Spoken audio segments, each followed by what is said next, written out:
Bueno, buenas tardes. Vamos a proceder con las sesiones que tenemos preparadas para esta tarde en SAIRSAS. La siguiente sesión corresponde a la presentación por parte de Luis Evi, que viene desde el CSIC. Muchas gracias por estar por aquí y que tiene por nombre Intelligent Controls and Autonomous Navigation in Agricultural Environments. WILASER Project Case Study. A continuación, cuando quieras, puedes empezar. Todo tuyo. Hola, muchas gracias y primero agradecer a Francisca y Lidia por la invitación. Yo no sé, pensaba hacerla en inglés o en español y al final la voy a hacer un poco híbrida porque las diapositivas están en inglés. Muchos de los términos los diré en inglés, pero en general la hablo en español, especialmente if you have any issue, let me know. Entonces, como bien Francisco ha presentado, quiero abordar un poquito esta presentación. Primero, hablando un poco sobre lo que es la agricultura de precisión, que ya José Miguel ya había introducido, y más que todo compartir un poco sobre cómo se encuentra la robótica móvil, especialmente la robótica móvil en tierras arables, ¿no? Porque en la agricultura hay diferentes tipos de robots, pero mi especialidad es robótica móvil. Y luego un poco introducir lo que es el proyecto WILASER y mi centro de investigación. Y luego pasar un poco en líneas generales, para no aburrir mucho, sobre los fundamentos de controladores inteligentes, los diferentes elementos que pueden constituir un controlador de forma general. Aquí hay gente que sabe mucho más que yo sobre estos temas. Y luego dar un poquito los resultados que hemos obtenido en el proyecto WILASER. Primero, como bien se comentó en la presentación anterior, la agricultura de precisión es un ciclo de tomar información, medir, identificar cuáles son los requerimientos que tiene el campo, en este caso el campo y el cultivo, tomar decisiones sobre qué es lo que se debe hacer y luego aplicarlo. Y en este caso lo que se busca es buscar y mejorar la calidad del cultivo, incrementar la producción, tener sistemas más ecológicos. Y en líneas generales esto es lo que se busca y lo que yo he estado desarrollando, he estado trabajando en mi línea de investigación en los últimos años. Y gracias a las nuevas tecnologías, a la introducción de sistemas de comunicación, de sensores en el campo, nos permite realizar ese tipo de medidas para poder tomar esas decisiones. Y uno de los elementos que más ha habilitado la introducción de la agricultura de precisión es el uso del GPS.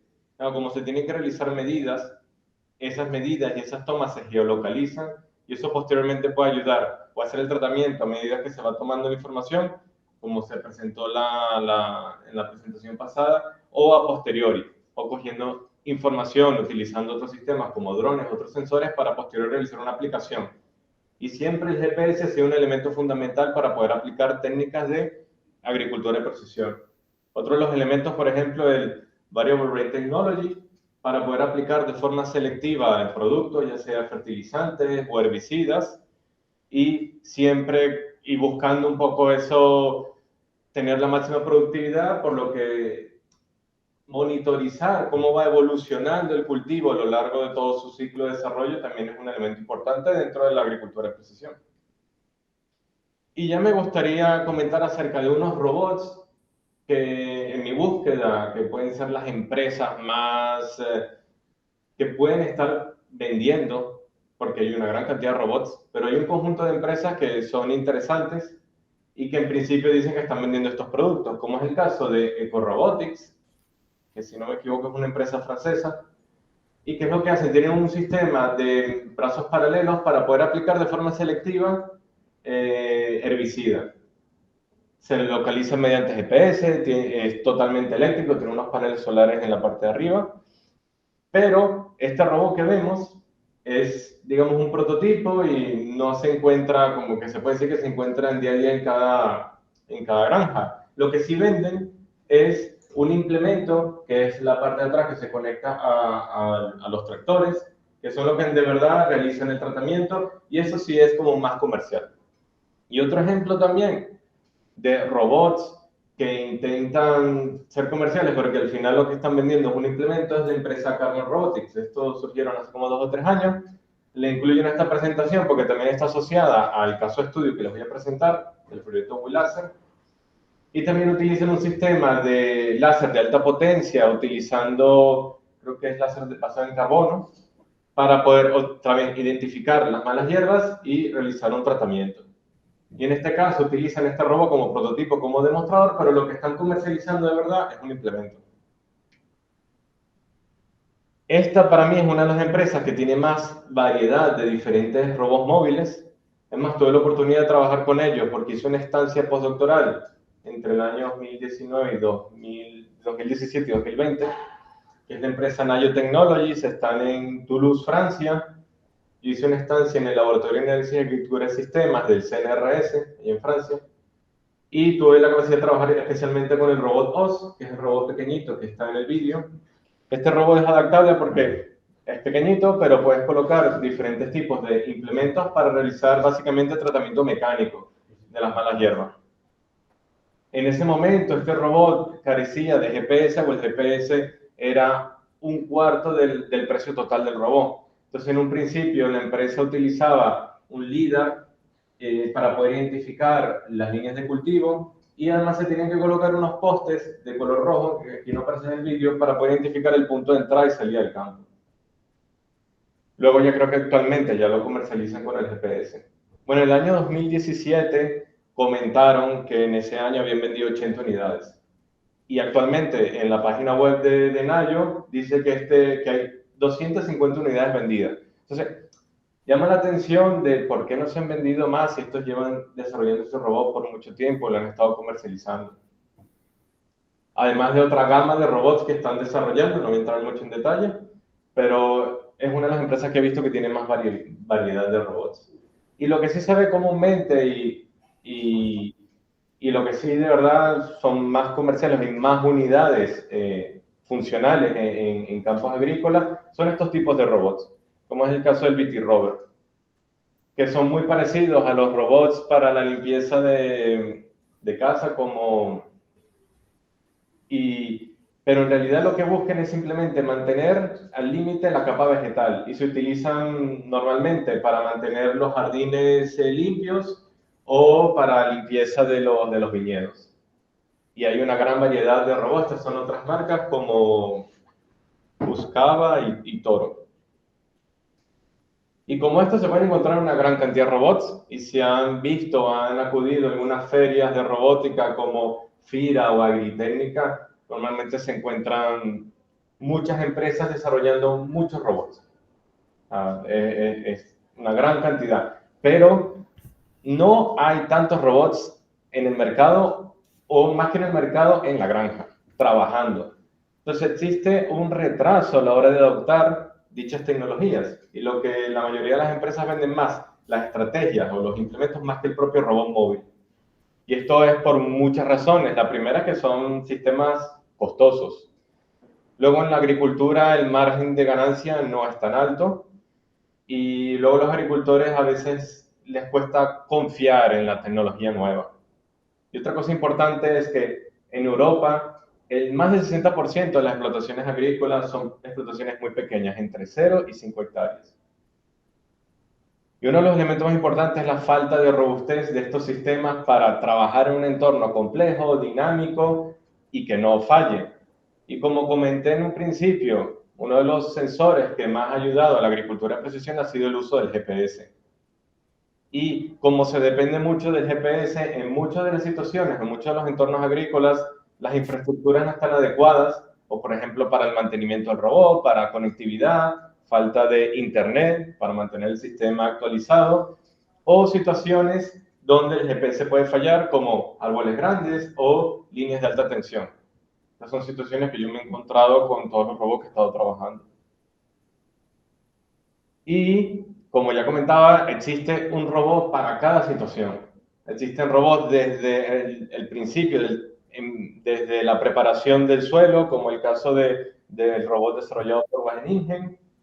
Luego de plantado, este es el Farm Robots, que este es, creo que es de Holanda, que además de plantar también realiza tratamiento. No encontré muchos ejemplos de robots que aplican de forma automática fertilizantes, robots móviles, y por eso puse un dron, pero sí los hay, pero no hay tantos. Tampoco hay muchos para aplicar, para realizar irrigación.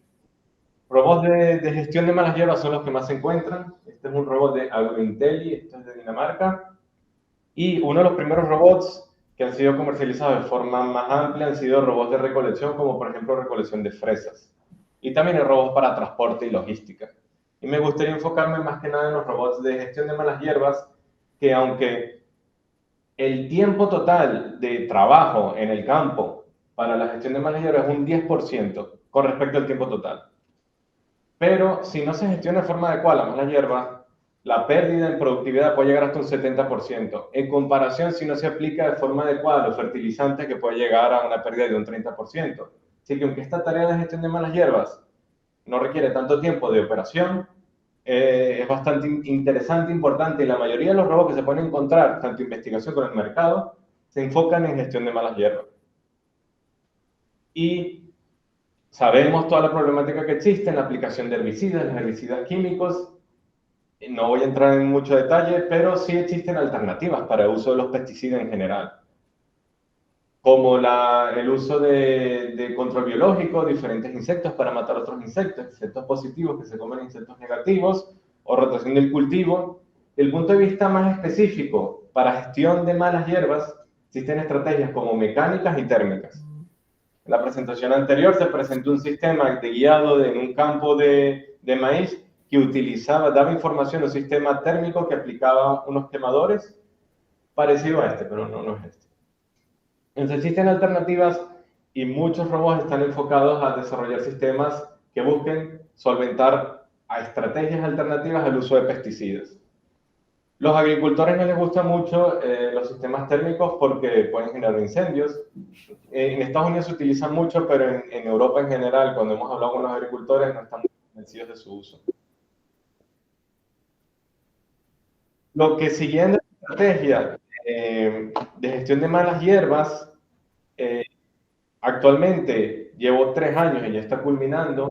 Estoy trabajando como investigador en el proyecto WILASER, que tiene como título Sustainable Weed Management in Agriculture with Laser-Based Autonomous Tools. Este es un proyecto financiado por el programa Horizonte 2020 y buscaba un poco eso, configurar un sistema para proponer una solución alternativa al uso de herbicidas. Como comenté, este proyecto ya estaba a punto de terminar en diciembre y por eso les quiero compartir algunos resultados del proyecto, y estamos más encargados de la parte técnica de desarrollo.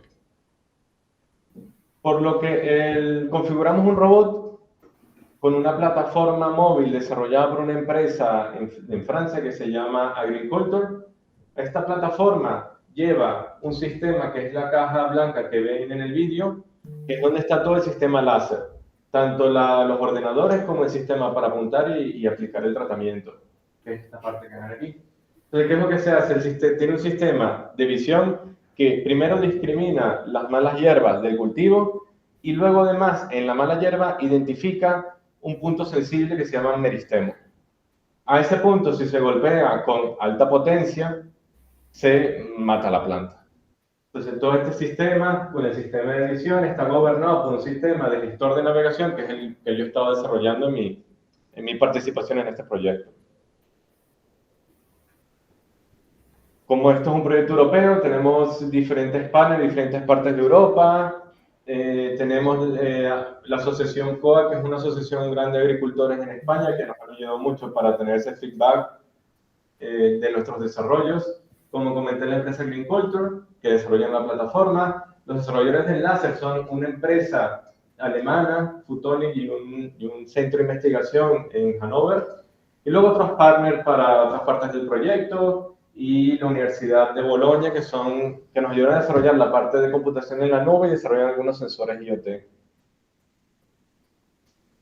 Entonces, lo que se desarrolló en este proyecto, básicamente, el robot que llega al campo, empieza a navegar, el video está un poco acelerado, pero este es un campo de maíz, ya está un poco crecido, y les puedo mostrar nada más una imagen de lo que es el sistema de detección, porque esto es desarrollo de otros partners, tampoco puedo mostrar muchos vídeos respecto a eso. ¿Qué es lo que pasa? Que el láser es efectivo cuando la mala hierba se encuentra en un estado de crecimiento muy pequeño. Ya cuando está muy grande, ya necesita o mucho tiempo o mucha potencia y no es viable. ¿Qué pasa? Que la mala hierba y el cultivo crecen a la vez. Por lo tanto, para poder tratar el campo en un estado de crecimiento pequeño, el cultivo también se encuentra en un estado de crecimiento pequeño. Y como comenté en un principio, si no, la idea es desarrollar sistemas que no dependan al 100% de uso de GPS. Por lo que una de las contribuciones dentro de este proyecto fue desarrollar un sistema que permita al robot, como que se presentó en la presentación pasada, navegar en ese tipo de entorno. Pero en este caso, el cultivo entre 2 y 4 hojas.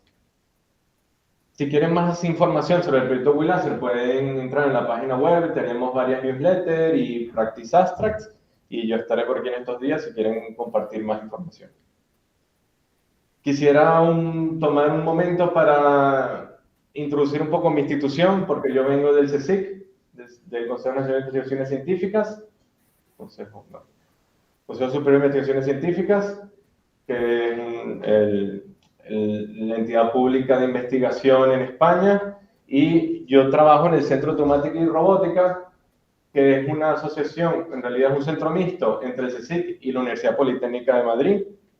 Nos encontramos en Madrid, en realidad a 22 kilómetros del centro de Madrid, en Arganda del Rey, y tenemos unas instalaciones, como pueden ver, tenemos diferentes grupos de investigación orientados a robótica y automatización, tenemos unas pistas para coches autónomos, y nosotros en nuestro proyecto hemos habilitado un área que son unos campos de prueba donde hemos desarrollado toda la validación del sistema, como ven en el CropShields.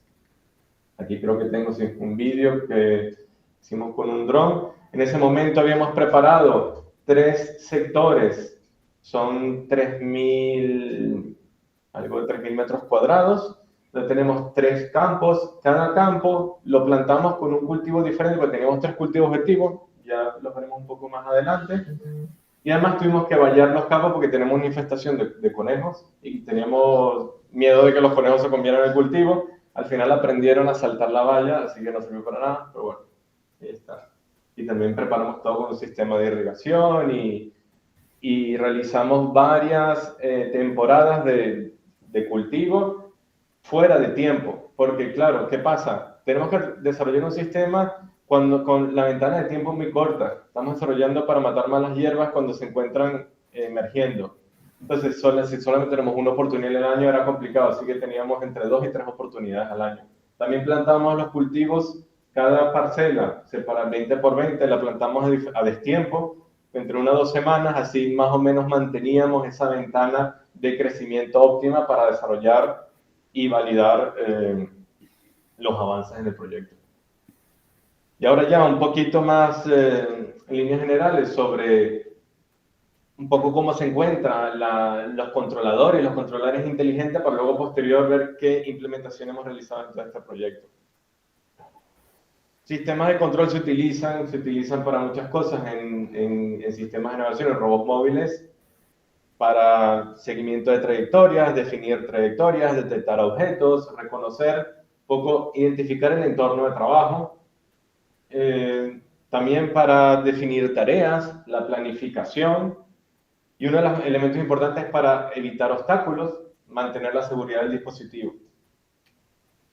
El sistema de control en general se compone de 3 partes y coincide un poco con lo del ciclo de la agricultura de precisión, la toma de decisión o obtener información, tomar la decisión y luego replicar el tratamiento. En este caso, el sistema de control en líneas generales cumple con ese ciclo. Y dentro de la percepción, se podemos utilizar cámaras a colores, LIDAR, sensores de proximidad. Como comenté, el GPS como sensor primordial para poder navegar en entornos en exteriores. Y también normalmente viene acompañado con un sistema de medida inercial. En el caso del proyecto WeLaser, solamente tenemos una antena GPS, así que en un inicio, para poder conocer la orientación del robot respecto al marco de navegación global, hacía falta realizar un proceso de alineamiento entre ambos sensores. En el caso de toma de decisión, se utiliza para procesar los datos, para definir e interpretar el contexto donde se encuentra trabajando el robot y realizar un plan de acción que es aplicado por los sistemas de actuación. Entonces, en líneas generales, para obtención de objetos existe una gran literatura, ya todos conocen las redes neuronales convolucionales que están muy de moda. Existen muchas diferentes herramientas dependiendo de lo que se busque, si se busca detectar objetos o si se busca segmentar una imagen. Existen modelos ya bastante desarrollados y hasta bases de datos que te pueden ayudar a entender esos modelos que ya puedes utilizar directamente. Como por ejemplo, nosotros utilizamos el Mask RCNN para segmentar el entorno de trabajo del área de trabajo que tenemos nosotros en el Centro de Automática y Robótica. Esto para identificar qué son obstáculos, qué son los árboles, qué son las personas, y no tuvimos que entrenar nada, simplemente aplicamos el modelo al sistema de visión que tenemos en el robot y ya está, ya tenemos esa información. Pero estos modelos normalmente se han utilizado en la agricultura especialmente para identificar el fruto, el estado del fruto, dónde se encuentra el fruto, muchos sistemas para poder realizar tareas de recogida de fruto. Otro elemento importante para la navegación es el uso de nubes de puntos. Se pueden utilizar líneas 3D o en este caso en el proyecto Willasa nosotros utilizamos una cámara de tiempo de vuelo, que se los mostraré más adelante. Pero esa información, como viene de los sensores, no es suficiente, hay que transformarla, hay que tratarla, hay que filtrarla para poder extraer esa información. Entonces hay técnicas ya desarrolladas que son directamente aplicables. Dentro del proceso de toma de decisión, una vez que ya se ha obtenido la información del entorno, hay que obtenerla, procesarla y tomar alguna decisión de qué es lo que se va a hacer. No solamente eso, sino también evaluar que la decisión que se está tomando es la decisión adecuada. Y dentro de los sistemas o las técnicas de toma de decisiones se pueden generalizar en 3 elementos básicos como sistemas de decisiones basados en reglas, que es lo que comúnmente utilizamos para programar un robot. Tenemos un conjunto de reglas y queremos que el robot siga ese conjunto de reglas. Como por ejemplo, si tenemos un robot móvil en un entorno donde hay un conjunto de obstáculos, dependiendo del tipo de obstáculo, el robot puede decidir ir a la derecha o a la izquierda, y si no hay obstáculo, ir recto. Entonces, básicamente, esto es lo que normalmente se utiliza para programar este tipo de estrategias de toma de decisión. Pero luego también está el conocimiento experto. Si ya se conoce un poco y si el sistema, el entorno es un poquito más complejo, ya conociendo en base al usuario o al desarrollador, se conoce más sobre el entorno, ya puede aplicar ese conocimiento y introducirlo directamente al sistema. Como por ejemplo, si ya se conoce un poco cuáles son los índices para identificar el verde en una imagen, ese conocimiento experto que se introduce en el sistema. Se utilizan también estrategias de lógica borrosa, donde se define un conjunto de reglas, ya conociendo qué es lo que puede ocurrir. Pero esto a veces no es suficiente porque no se puede programar el robot e intentar programar todo lo que pueda ocurrir en el entorno de trabajo. Por lo que también se utilizan estrategias de Machine Learning. Por ejemplo, si se tiene un conjunto de datos y no se tiene el conocimiento ya procesado, sino simplemente se tienen los datos, se colocan los datos en el sistema, se entrena el sistema y ya el sistema le puede dar algún resultado. Y unos ejemplos que son comúnmente utilizados, especialmente en entornos cerrados, es colocar un robot en un entorno, decirle, aprende a llegar al objetivo. Y esto lo hacen bastante bien, va en ensayo y error, va aprendiendo. Pero ¿qué pasa? En el momento que cambias un poco el sistema, un poco la estructura del entorno, o cambias el lugar del objetivo, ya el robot no sabe llegar, tiene que volver a aprender desde cero. Así que lo que aprende son ya modelos, en el momento que cambia un poco el entorno, ya es más complicado para el sistema. Y respecto a sistemas de actuación, en robótica móvil, ya no hablamos de tractores, sino más robots dedicados, de diferentes tipos de sistemas de locomoción. Por ejemplo, el Steering Differential Steering, o lo que comúnmente se encuentran son los Skid Steer, como es el caso de esta plataforma, que es una versión previa a la plataforma que utilizamos en el proyecto Willasa. Aquí simplemente se utilizan estrategias de cinemática, o algún tipo de controladores lineales y angulares para poder controlar en base a esa información, al objetivo que se quiere llegar, qué tiene que hacer el robot para girar las ruedas y para moverse. Ahora, yendo un poco más, volviendo al proyecto Willasa, que fue lo que hicimos y que fue lo que implementamos, el robot se configuraba, como ya comenté, con un sistema GPS, una sola antena, incluimos un sistema de visión para el guiado, además tiene un sistema de seguridad, un líder en la parte delantera de 4 capas, pero solamente utilizábamos uno, un bumper, que en el momento en que el robot chocaba con el bumper, apagaba la mayoría de los sistemas. Y como comenté, en la caja blanca es donde se encuentra todo el sistema láser, el sistema de visión y el sistema de apuntar el láser. Además, contenía un mando industrial para mover el robot de forma manual y incluimos una tablet donde se conectaba a una nube, a un servidor que permitía al usuario interactuar con el robot. Además incorporamos una caja, que es la que está aquí, que dice centro de control, que es donde está todo el desarrollo, todo el cerebro de la navegación del robot. Porque no utilizamos el sistema de navegación propiamente de la plataforma, sino integramos uno propio. El sistema de visión, como comenté, se compone de una cámara RGB y una cámara TOF. También incluye una cámara RealSense, pero nunca lo utilicé porque en entornos exteriores, especialmente esta cámara, no sirve para nada. Y la cámara TOF tiene también su problemática. Cuando hay mucha incidencia de luz se pierden muchos puntos. En entornos cerrados funciona bastante bien, pero ya en entornos abiertos es muchísimo más complicado. Pero para la solución que estábamos buscando, que es una región de interés enfrente del robot, entre 2 y 3 metros para detectar esas líneas de cultivo, iba bastante bien. Entonces, como comenté, el láser se enfocaba en tratar el cultivo en una etapa de crecimiento temprana. Esto es un campo de maíz con un maíz entre 1 y 2 hojas. Y esta es una imagen de la cámara del sistema de visión. Nosotros es imposible verlo, pero están ahí y este es uno de los datos que hemos utilizado en el dataset para poder entrenar nuestro modelo. El sistema estaba enfocado para tratar el maíz hasta una etapa de B3, que tiene alrededor de, ya B3 es muy alto, B2 que tiene entre 4 y 6 hojas. Más de ese tamaño el maíz, lógicamente la mala hierba también crece con el maíz, ya sería la mala hierba muy grande y el láser no le haría mucho efecto. Este es un ejemplo de un maíz ya un poquito más crecido. Si lo pueden ver, las 2 hojas que se encuentran aquí, estas son las plantas de maíz. Pero también se ve que existe gran cantidad de malas hierbas en el campo. Lo mismo con la remolacha. Este era otro cultivo objetivo del proyecto. La remolacha en un estado de crecimiento post-emergencia es muy difícil de ver. No pudimos entrenar un modelo para editar una remolacha con 1 o 2 hojas porque es muy chiquitita y la cámara estaba muy alta para verlo. Pero sí ya una remolacha de 4 hojas, como pueden ver, las plantitas de aquí, ya se puede ver y ya se puede entrenar. Pero igual, tenemos un campo infestado de malas hierbas. Así que utilizar la estrategia de segmentación aquí era un poquito más compleja. Otro cultivo objetivo era el trigo. El trigo en este caso, y como es un poco diferente a los otros 2 cultivos, porque el trigo es de surco estrecho, mientras que el maíz y la remolacha son de surco ancho.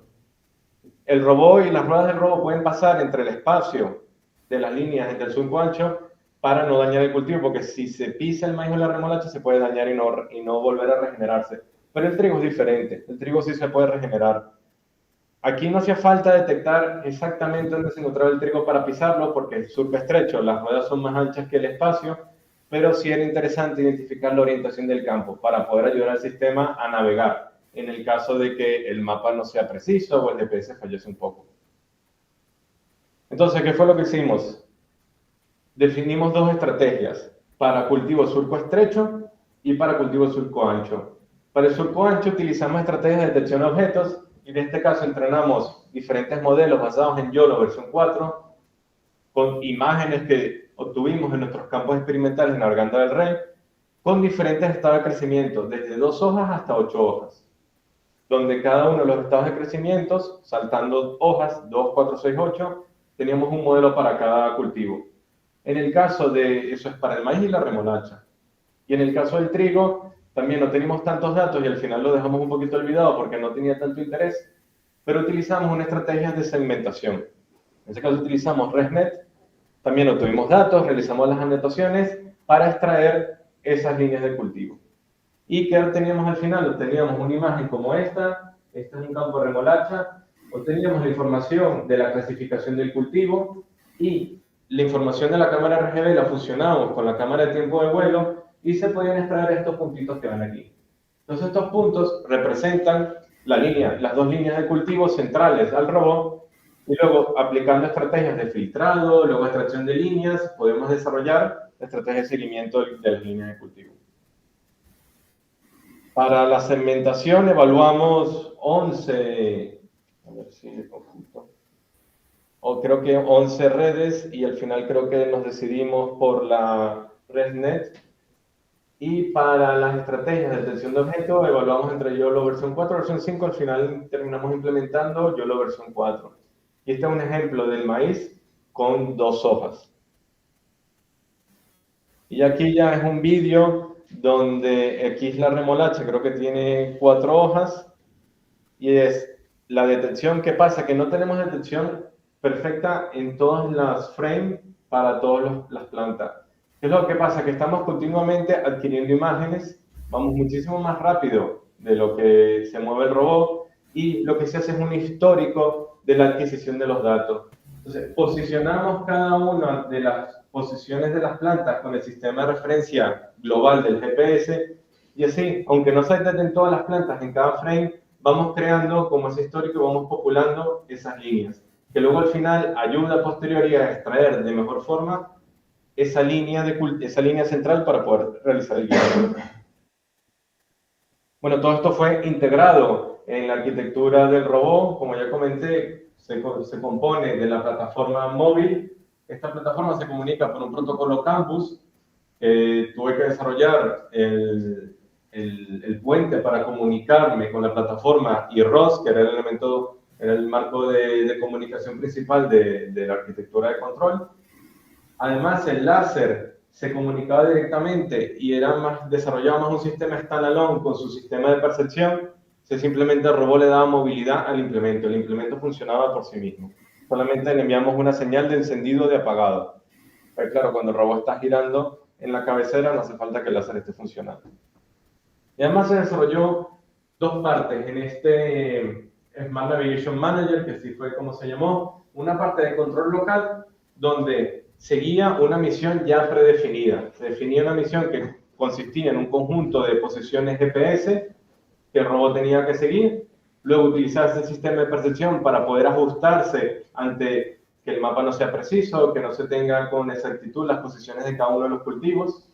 Y en una etapa anterior, premisión, utilizando herramientas como interfaces web, por ejemplo, desarrollamos un sistema para realizar el mapeo, la planificación y la supervisión del robot. Entonces, esta es en líneas generales la arquitectura de control implementada dentro del controlador central, que tiene la comunicación con la plataforma móvil. Básicamente se envían comandos de velocidad, se recibe información de los sensores de la plataforma, que es el GPS, la IMU y el estado. Luego se tiene un sistema, utilizando el sistema de percepción, se utiliza para identificar el cultivo, para identificar la localización del robot en el campo, además identificar obstáculos, y esto alimentaba lo que se llamó un ejecutor de tareas que habilitaba esa navegación dentro del campo. Y este ejecutor de tareas básicamente activaba uno de los controladores que está implementado para el seguimiento de las líneas o para moverse de un punto a otro, en líneas generales. Y todo esto estaba gobernado por un supervisor remoto que se comunicaba con la nube y activaba o desactivaba, simplemente servía para generar información, generar datos para poder supervisar, para que el usuario sea capaz de supervisar el robot mediante la ejecución de la misión. Además, también se implementó un sistema para detectar obstáculos. Utilizamos una herramienta de acceso público basada en ROS, que utilizaba el LiDAR. Entonces utilizamos el LiDAR enfrente del robot y podemos identificar diferentes obstáculos, y teníamos obstáculos que se representaban como en líneas o en círculos, y luego intentamos fusionar esa información del detector de obstáculos con clasificar qué tipo de obstáculos nos estamos encontrando. Y luego aplicamos estrategias de evitar obstáculos. En este caso, suponíamos que los obstáculos eran estáticos y aplicábamos estrategias como, por ejemplo, las curvas de Dubbins para poder esquivar. Además, todo esto, para poder hacerlo más accesible y más escalable, y que también podamos obtener información de terceros, lo integramos con Fireware. Si conocen Fireware, es una herramienta que surge de un proyecto europeo de hace ya varios años y que busca esos estándares de desarrollo para implementar soluciones inteligentes. Y Fireware abarca varios dominios, como por ejemplo ciudades o factories, construcciones o plantas. Y uno de los entornos importantes es el sector de la alimentación. Entonces, ¿qué es lo que proponen en Fireware? Definir un conjunto de modelos de datos estándares que representan elementos del campo de trabajo. Por ejemplo, definir la granja, cómo se representa la granja se constituye entre parcelas, el cultivo, se definen modelos de datos digitales para poder presentar todos estos elementos. ¿Y qué fue lo que hicimos? Unimos la información del sector agrícola con el sector de ciudades para integrar caminos, integrar edificios en esa granja que en un principio estaban diseñados, esos modelos de datos diseñados para gestionar de forma general la granja, pero no habilitado a una navegación automática. Entonces, bueno, este es un ejemplo de una aplicación en el entorno agrícola que está más orientado. Aquí sí se propone una integración con otros robots o vehículos, pero más que todo con el propósito de supervisar el trabajo. Y existen herramientas para conectar robots a lo que es el núcleo de comunicación de Fireware que se llama Orion Context Broker, que la herramienta se llama Firus, pero nosotros no lo utilizamos porque era una herramienta que permitía realizar un modelado de la información del robot a muy bajo nivel. Y nosotros lo que queríamos era desarrollar un modelo mucho más abstracto y de alto nivel del robot, porque creamos nuestro propio modelo de datos. Y ese modelo de datos nos permitió desarrollar una arquitectura que permitía primero el robot enviar información relevante a la nube, por ejemplo, su localización y su estado. No era capaz de ser controlado directamente, sino enviándole misiones. Luego tenemos un sistema de sensores IoT que se comunicaban con un MQTT broker y que luego compartía información en la nube. Y luego en la nube teníamos una interfaz gráfica que permitía generar el mapa, definir cuáles son los límites del campo, misiones y utilizar la supervisión. La supervisión es mostrar información del robot, qué es lo que sigue y dónde se encontraba. Por ejemplo, los mapas que se generaban eran un poco de este estilo. Se tenía el contorno de... Hola, Julianín. Julián. El contorno del campo. Buenas. ¿Qué tal estás, hija? ¿Qué tal estás, tío? Listo. Teníamos el contorno del campo y si a veces teníamos información de las líneas de cultivo y a veces no, pero lo que éramos simplemente es, una vez que tenemos el contorno del campo y las posiciones de cada línea, se podían definir un conjunto de estrategias para poder realizar una cobertura completa del campo. Como este robot era un robot ancho de 1,5 metros y las líneas de cultivo se encontraban, el del maíz y la remolacha 0,75, realizar giros muy cerrados no eran beneficiosos para el robot ni tampoco para el terreno porque generaban mucho daño. Entonces lo que hacíamos era un planificador que se podía saltar líneas y utilizando estrategias como el problema del vendedor ambulante. Aquí utilizamos el camino hamiltoniano para poder abordar todos los nodos y pasar una sola vez por cada uno de ellos. Y esto es un ejemplo de una misión completa ejecutada por el robot. Tenía un punto de inicio que podía ser cualquier punto en la granja, se aproximaba al campo, como ven realiza el tratamiento que son 1, 2, 3, casi 6 líneas. Aquí la misión se paró porque tuvimos un problema con un obstáculo, pero esta es una trayectoria real de la odometría del robot, bueno, convertida del sistema de localización global a un sistema local en 2D. Y esto es un poco lo que hemos hecho en el proyecto. Si tienen alguna pregunta, y muchas gracias por su atención.